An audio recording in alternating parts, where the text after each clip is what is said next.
Hi అండి, అందరికీ నమస్తే. Welcome back to my channel Haima food and agri వ్లాగ్స్లో ఈరోజు కొరమీనతో చేపల పులుసు చేసి చూపిస్తాను.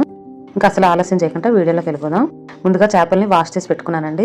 పసుపు, నిమ్మకాయ, ఉప్పు వేసి శుభ్రంగా వాష్ చేసుకోవాలి, నీసువాసన పోయేదాకా. ఇట్లా కడుక్కొని వడబెట్టుకున్న తర్వాత ఇందులో అల్లం వెల్లుల్లి పేస్ట్ ఫ్రెష్ వేసుకోవాలండి. పేస్ట్, పసుపు, కారం 2 స్పూన్ల దాకా వేసుకొని సాల్ట్ సరిపడగా వేసుకొని కలుపుకోవాలి. బాగా ఇట్లా కలుపుకోవాలండి. చేపలకి మొత్తం పట్టేలాగా కలుపుకోవాలి. ఇలా కలుపుకున్న తర్వాత ఈ ఫిష్కి ఒక అరగంట సేపు పక్కన పెట్టేసుకోవాలి. నా ఛానల్ కానీ ఫస్ట్ టైం చూసినట్టయితే షేర్ చేయండి, సబ్స్క్రైబ్ చేసుకోండి, లైక్ చేయండి. చింతపండుని ముందుగా నానబెట్టుకోవాలి.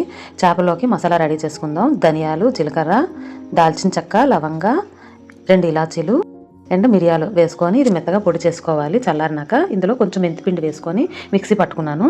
ఇలా మిక్సీ పట్టేసుకున్న వాటిని పొడిని గిన్నెలోకి తీసుకొని ఇందులో ఒక ఉల్లిపాయనండి కోసుకొని వేసుకొని పేస్ట్ చేసుకోవాలి. మూకుడు పెట్టి స్టవ్ ఆన్ చేసి ఇందులో తగినంత నూనె పోసుకొని ఒక ఉల్లిపాయనండి కోసి వేసుకున్నాను. ఒక పెద్ద సైజు ఉల్లిపాయ కోసి వేసాను. ఆ మిగిలిన ఉల్లిపాయ పేస్ట్ చేసుకున్నాం కదా, అది కూడా ఇందులో వేసుకొని వేపుకోవాలన్నమాట.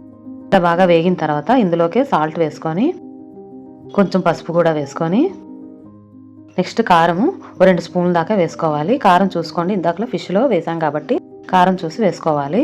ఉప్పు, కారము బాగా వేగుతుంటుందండి. ఇది వేగటానికి టైం పడుతుంది. సిమ్లోని పక్కన స్టవ్ మీద అరగంట అయిపోయినాయండి నానబెట్టుకున్నవి. నూనె పోసుకొని ఇవన్నీ ఫిష్లు ఒకటిగాను స్ప్రెడ్ చేసుకోవాలి. మీడియం ఫ్లేమ్ మీద ఒక 5 నిమిషాలు రోస్ట్ చేసుకోవాలన్నమాట. 5 నిమిషాల తర్వాత మళ్ళీ ఒకసారి తిప్పి పక్కన గ్రేవీ ఒకసారి మళ్ళీ కలుపుకుందాము. ఇట్లా బాగా కలుపుకొని ఇది బాగా వేగిపోయింది. ఇందులో చింతపండు పిసుకేసుకొని చిక్కగా దీనికి ఎంత కన్సిస్టెన్సీ కావాలో అంత కన్సిస్టెన్సీ నీళ్ళు అడ్జస్ట్ చేసుకోవాలండి. ఇప్పుడే పచ్చిమిర్చి వేసేసుకొని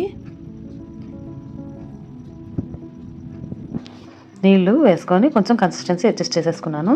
ఇది పులుసు మరిగే లోపల ఫిష్ యువతల పక్క వేగిపోయాయండి. బాగా వేగనవసరం లేదండి, జస్ట్ రోస్ట్ అయితే చాలు.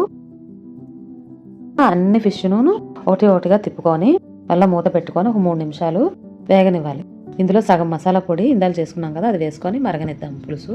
ఇది మరిగిపోయండి. ఒకటిగా ఫిష్ తీసుకొని ఇందులో వేసేసుకోవాలి. పులుసులో ఇవన్నీ పులుసు వేసేసుకున్న తర్వాత మిగిలిపోయిన మసాలా మొత్తం వేసేసుకొని ఇట్లా ఒక్కసారి తిప్పుకొని నూనె తేలేదాకా మరిగించుకోవాలన్నమాట. పులుసు మధ్యలో ఒకసారి కలుపుకొని దీనికి కొత్తిమీర వేసుకొని ఒక 15 నిమిషాల దాకా మీడియం ఫ్లేమ్ మీద ఉడికించుకున్నాను. 15 నిమిషాల తర్వాత స్టవ్ ఆపేసి చూడండి, కర్రీ రెడీ అయింది. Thanks for watching.